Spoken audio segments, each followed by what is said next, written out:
नमस्कार दोस्तों। आज हम चर्चा करेंगे आईआईटी बाबा अभय सिंह जी के बारे में। उनकी लोग बहुत आलोचना भी कर रहे हैं, उनका समर्थन भी कर रहे हैं और युवा पीढ़ी उन्हें अपना आइडियल भी मान रही है। उन्हें देखकर न जाने क्यों मुझे ओशो रजनीश का प्रारंभिक जीवन याद आता है। सबसे ज़्यादा उनकी आलोचना इस बात पर की जा रही है कि उन्होंने आईआईटी की डिग्री ली, फिर डिजाइन में मास्टर में एमडेस किया, उसके बाद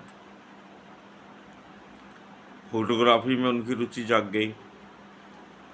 आईआईटी डिग्री उनकी एरोस्पेस इंजीनियरिंग में थी, ऐसा बताया जा रहा है। तो उसे छोड़कर वे अध्यात्म के क्षेत्र में आ गए। इसी तरह का कुछ काम भगवान श्री रजनीश ने किया था।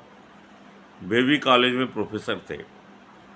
आध्यात्मिक प्रवचन देने के बाद अचानक उन्होंने नौकरी से त्यागपत्र दिया और आध्यात्मिक यात्रा पर निकल पड़े।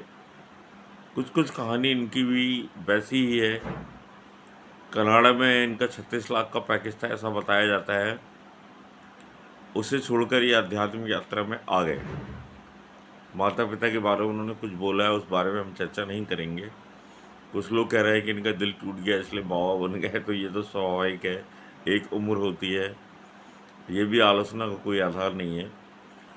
लेकिन इसमें सिर्फ हम मुख्य विषय की ओर आएंगे। जो लोग ये समझते हैं यदि व्यक्ति का करियर बन गया, आईआईटी कर लिया और अच्छी नौकरी में लगी, तो क्या उसका भविष्य बस यही है कि वह शादी करे, सेटल लाइफ जिए, बच्चे पैदा करे, उन्हें बड़ा करे और फिर मर जाए? यदि कोई व्यक्ति इस सामान्य लाइफ से निकलकर अपने तरीके से अपना जीवन व्यतीत करना चाहता है, तो लोगों को इतनी मिर्ची क्यों लगती है? हर व्यक्ति अपने जीवन के लिए स्वतंत्र है। उनके क्या विचार हैं, क्या उनकी सोच है, वह तो बाद में पता चलेगा। आज की डेट में पूरे देश में वायरल है। उन्हें इंटरव्यू के लिए बुलाया जा रहा है और उन्हें कुंभ की खोज कहा जा रहा है। जो बड़े बड़े साधु संत वहाँ पर डेरा जमाए बैठे थे, उनके बीच में से अचानक एक पढ़ा लिखा नौजवान बाहर आता है, सामने आता है, वायरल होता है और पूरे देश में प्रसिद्ध हो जाता है। तो इसे भी तो आप महादेव की कृपा कहेंगे, और क्या कहेंगे। मेरा भतीजा भी आईआईटी कर रहा है, भतीजी भी आईआईटी कर रही है, और भी बच्चे हैं जो आईआईटी कर रहे हैं। उन्हें कितने लोग जानते हैं? आसपास के लोग जानते हैं, कुछ रिश्तेदार जानते हैं, बस। इन्हें तो आज पूरा देश जानता है। ये कम बड़ी बात है। और रही बात पैकेज की, पैकेज इनका 36 लाख था, कुछ लोग 45 लाख बता रहे हैं। तो अध्यात्म के क्षेत्र में किसी प्रकार पैसे की कमी है क्या? आप इसे मजाक में न लें। रजनीश एक प्रोफेसर थे। अगर वे सिर्फ प्रोफेसर रहते और अपनी बातें अपने लोगों तक ही समझा पाते, तो क्या आज दुनिया उन्हें जानती? और फिर रजनीश के पास तो 80 से ज़्यादा रोल्स रॉयस कार थी। उन्होंने लग्जरी लाइफ जी और उन्होंने खुद स्वीकार किया कि जैसी लग्जरी लाइफ मैं जीता हूँ, वैसी लग्जरी लाइफ दुनिया में कोई नहीं जीता। उन्होंने कोई चीज़ छुपाई नहीं। जब आप पैसा चाहते हैं, तब पैसा हो सकता है कि आपके पास ना आए, लेकिन जो सब कुछ छोड़कर ईश्वर को सब अपना मान लेता है, अध्यात्म की यात्रा पर निकल जाता है, तो फिर जो पैसा आता है वो ईश्वर की कृपा है। इसका मतलब ये नहीं कि उन्होंने ऐसा चाहा या नहीं चाहा। व्यक्ति अपना काम कर रहा है और उसके पास साधन अपने आप उपलब्ध होते जाते हैं। यही प्रकृति का नियम है। जो व्यक्ति सिर्फ अपने लिए जिएगा, वह संघर्ष करता रहेगा। और इनकी जो यात्रा है, आध्यात्मिक यात्रा है, आगे बढ़ रही है और मेरी शुभकामनाएं हैं। परंतु इस आधार पर आलोचना करना कि आपने नौकरी छोड़ दी, आपने घर छोड़ दिया, आपने परिवार छोड़ दिया, तो उन्हें जो अच्छा लगा वो उन्होंने किया। अपने तरीके से ज़िंदगी जीना इस संसार में सबसे बड़ी बात है। उसमें बहुत बाधाएं आती हैं, समस्याएं आती हैं, लेकिन व्यक्ति अगर अपनी शर्तों पर अपना जीवन जी ले, तो इससे बड़ी सफलता क्या होगी? और उसी राय पर वो चल रहे हैं। रजनीश ने अपने आप को भगवान कहा, उनकी आलोचना हुई। उन्होंने इसका कारण ये बताया कि आप मनुष्य हैं, इसके बाद यदि आप भगवत्ता को प्राप्त होते हैं तो आप भगवान हैं। मुझे पता है, इसलिए मैं अपने आप को भगवान बोल रहा हूँ। आपको पता चल जाएगा तो आप भी भगवान हो। इन अर्थों में वो कह रहे हैं, या उनका अर्थ दूसरा है, ये विचारणीय है। और ब्रह्म स्वरूप को जानने की, इस संसार को जानने की और इस अध्यात्म को जानने की जो यात्रा है, यदि वो उसको कर रहे हैं और सब कुछ छोड़कर कर रहे हैं, तो ये तो उत्तम बात है, प्रशंसा के योग्य है। इसमें आलोचना का कोई आधार नहीं बनता।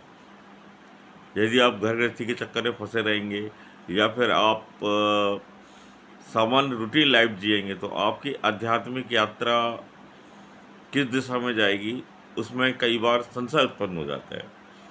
लेकिन आपने अपने जीवन का उद्देश्य एक बना लिया है कि हम आध्यात्मिक यात्रा में हैं, तो जो भी बड़े लोग इस संसार में हुए हैं और जो भी धार्मिक रूप से, उन्होंने भी ऐसा ही उद्देश्य बनाया था, उसके बाद ही वे सफल हुए थे। रजनीश का उदाहरण आपके सामने है, कई उदाहरण आपको मिल जाएंगे जिन्होंने कैरियर को छोड़ा। तो ये कोई ऐसी बात नहीं है, जो चीज़ उन्होंने की उन्हें पसंद नहीं आई, उन्होंने छोड़ दी। अपनी मर्जी का कैरियर उन्होंने चुना, वो प्रसिद्ध हुए। युवाओं के सामने अगर वो आइडियल बन के आते हैं और वैज्ञानिक रूप से तथ्यों को प्रस्तुत करते हैं, तो यह भी बहुत बड़ी बात है कि धर्म और विज्ञान अगर एक साथ चले तो सारी दुनिया उसे ध्यान से देखती है और सुनती है। ये पहले ओशो ने भी करके बताया और अब ये भी कर रहे हैं। और ओशो ने पूरा सिस्टम बनाया था और उसके साथ सारी दुनिया में प्रसिद्ध हुए।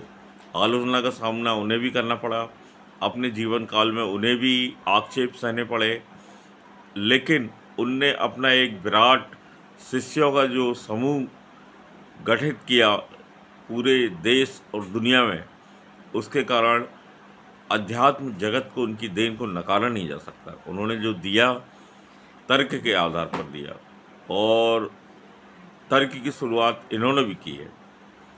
कई जगह इनकी झलक उनसे मिलती है, पर ये इनका शुरुआती दौर है।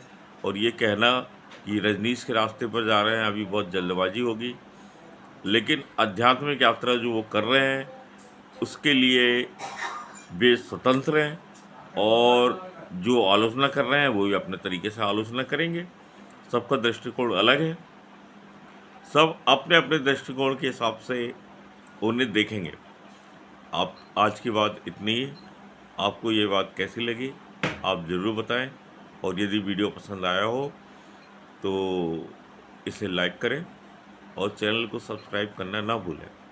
चलिए फिर मिलेंगे किसी और विषय पर, और इस विषय पर भी हम एक बार गंभीर चर्चा ज़रूर करेंगे। अभी तो मेरी बहुत बहुत शुभकामनाएं हैं अभय सिंह जी की आध्यात्मिक यात्रा के लिए।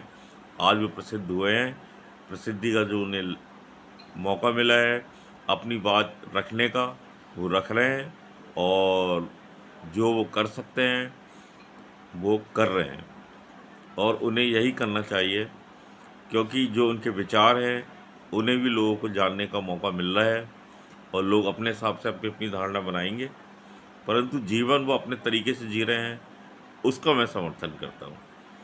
नमस्कार जी, धन्यवाद जी।